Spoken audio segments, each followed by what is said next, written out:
Hey everyone, and welcome back to Lord Hippo Guy's channel. That's me. Before we get into today's video, I would just like to shout out my boy Next to Great on hitting over 100 subscribers. Last time I checked, he was at 170 subscribers, and his videos are doing great. Go give him a watch, go give him a look. Trust me, you're not gonna regret it. His videos are hilarious. I love watching them. You're gonna love watching them too, and it's great to see him grow. But we are here for Q&A time, baby. That's right. Q&A number something. I don't remember. As always, thanks so much for watching and being here. Just remember that if you want your questions in here, just go ahead and join the Patreon at Lord Hippo Guy. You can ask any questions that you want there, and I will put them up on here, as well as getting your name on the back of the video, just so everyone knows who the questions are and who all my supporters are. I thank you guys so much, and it really is just a great feeling to be supported this way. Anyway, we're going to get right into the video. Starting off our list with question 1 from Hannah. She asked, if you could be any character in Yu Yu Hakusho, who would it be? That is a great question, and you know, I used to have like some funny, like, I might say, Mishi, or I might say something like Kuwabara, but honestly, if you're asking me, I want to be Hiei. That dude was sick. He had the coolest moves, he had the coolest costume, and he's an anime sword guy. And anime sword guys are always cool. And I just loved like his moveset, and also he's got this super cool move, like this dark dragon something. I'm gonna throw a picture up on it because it is sick. And that is an awesome move, and I love it. And that's who that I would definitely be. And if I was him, you know, I'd just go around stopping crime and being faster than a speeding bullet. So take that, all the bad guys. Now, here is Hannah's second question. Her second question is, could you explain Garo's newfound power? Well, here's a question that is a little bit longer than I thought I would get from here. So Gaara's newfound power, if you don't read One Punch Man, definitely get into it now. This is the peak of battle right now. Gaara recently was battling Saitama, One Punch Man. And Saitama, as we all know, is One Punch Man, so he was beating the crap out of him. And as Gaara is pretty much on the doorstep of loss, he's talking to himself about how is this fair? Like, how does he doesn't even get a shot. He's just being bullied again, just like he's always been bullied. At least that's what he thinks. And then the voice calls out to him saying, I hear you. And we get to see his old mentor reach his hand down, and he goes, take my hand, I'll help you. And it looks like Gaara goes to reach for his hand. That's not what happens. Gaara actually smacks the hand away, and he goes, what do you think? I don't know what my mentor would actually be like. He would never actually be like this. You can't fool me.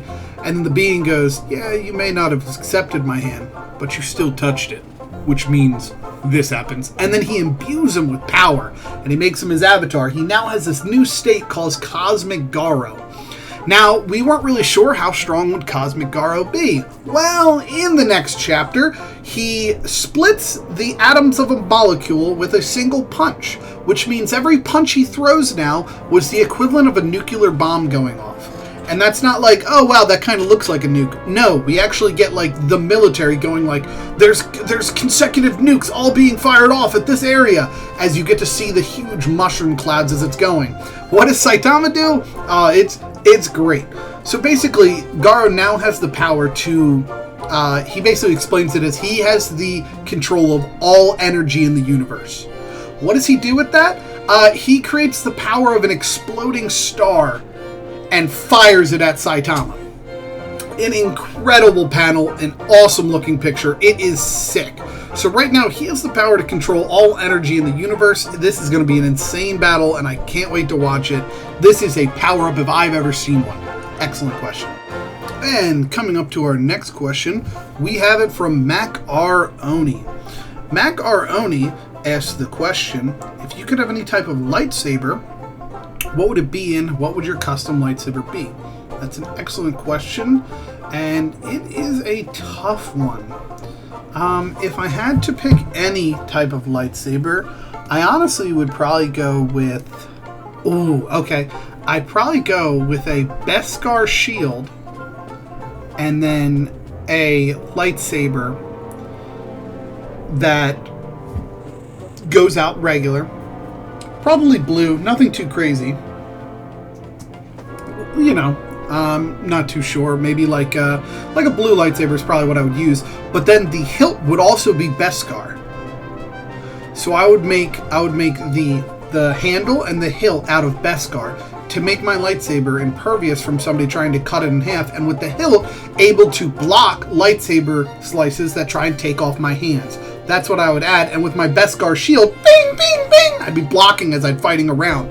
And I think that would be super cool. Cool question. I like the whole Star Wars concept. And I know blue is kind of boring, but I feel like that would just fit me the best. I'm not really wise with those kinds of things, and I think I would just do regular fighting and battling. That would just be me. Question number 2 from Macaroni is pick a random character from TV, movies, or video games.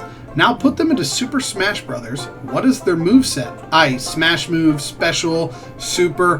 What a awesome question. This is a really good one. I'm going to go with Saitama. I want One Punch Man in it.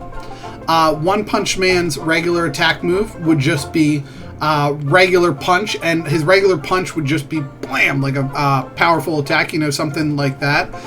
His up B would be serious jump. You just watch him squat down and then jump straight into the air like that. His down B would be his chop that he uses on he uses on what's his name? Speed of Sound Sonic. Boom, his down chop. His side B, I would make his consecutive normal punches, so he just moves forward and throws like a bunch of punches one direction. What else? I would like his shield to not actually just be a shield, just him putting up his guard instead. And his ultimate move would be, you had to get close to somebody with like links or something, old school links, and if you're close to him and you hit B, he teleports behind them, and then it's just a giant version of him, and it's he just death, kablam, and then like nails him, and that's how I would have it. I thought that would be really cool too. I like that. Our next one is from The Loud One. Question number 1 from The Loud One is, what rifle would you use in a post-apocalyptic event? If a post-apocalyptic event were to happen right now, I'd honestly probably go with... It's a great question, by the way.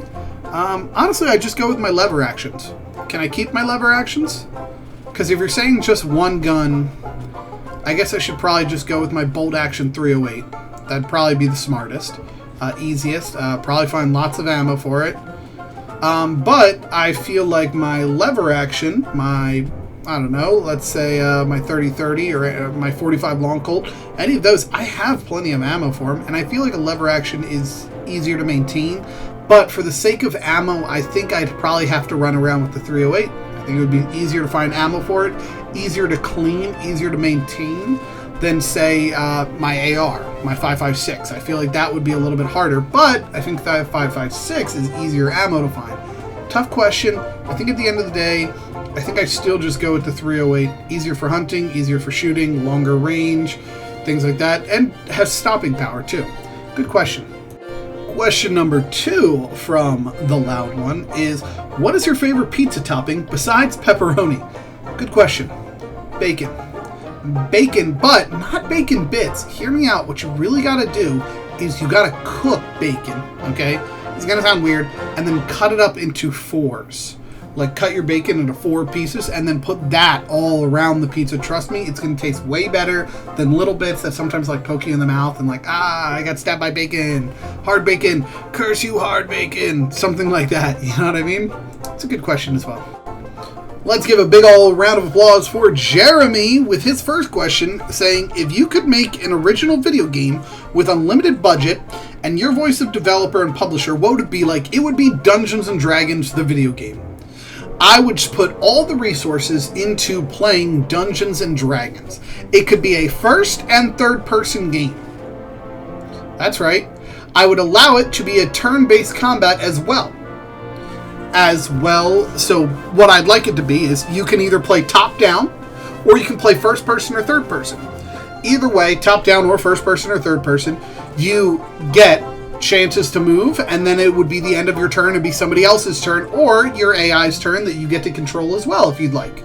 Or you can turn that off and the AI will just do what they would normally do in that situation. Something like this, okay? The game would be a ton of fun, and it would be like this. All right, it's your turn now, and the game would say, all right, you have 1 minute to do your turn. Now, obviously, your turn's not going to take a whole minute. That would be insane. So you run up there, you swing with your sword, and then you move. Now, the reason you're like, 1 minute, that's not enough time to do everything I did. Because in an actual D&D game, you really shouldn't take 30 minutes to do your whole turn. It takes a lot because you're saying what you would do. But imagine, I take out my bow, I fire, I go into stealth mode. Like something like that, like sneaking. I grab my spell, and boom! And while you're waiting, it'll say, like, what do you want to do for your next turn? And then you can put in those things and do something like that. That would be like a great game, and it would be so much fun to play with my friends. And I know some people are like, well, that's kind of like Baldur's Gate. Yeah, but Baldur's Gate is stuck in development HE double hockey stick, and it doesn't have everything that D&D has. It has a lot of it, but not everything. I wanted to go everything, even up to level 20, and I want to have a full story. I want to have 4 different stories as well, and I want there to be an end story after your end story. So there's a prologue where another villain is starting his up-and-coming like stream, and you and a group of other 20ers can go and try and take him down, and that'll be epic as well. And for Jeremy's next question, he says, what is your ideal retirement plan? Here's my ideal retirement plan. Shiba Inu coin goes up to $1. And then I'm rich forever. And I retire on that. That would be great. Honestly, I don't... If I can continue doing the YouTube and Twitch thing, I'd like to do this for my entire life. It's my dream. I want to make videos. I want to make people laugh. I want to have fun. You know, something like that. Anyway, I'll catch all of you in the next one. Just kidding. I'm not done yet. Before we leave, I gotta give some shout-outs to our friends. That's right. Oh, yeah. Round of applause. We love these people. They're so great. Anyway, as always, thank you so much for watching. I'll catch all of you in the next one. And, you know, stay handsome, guys. Peace out.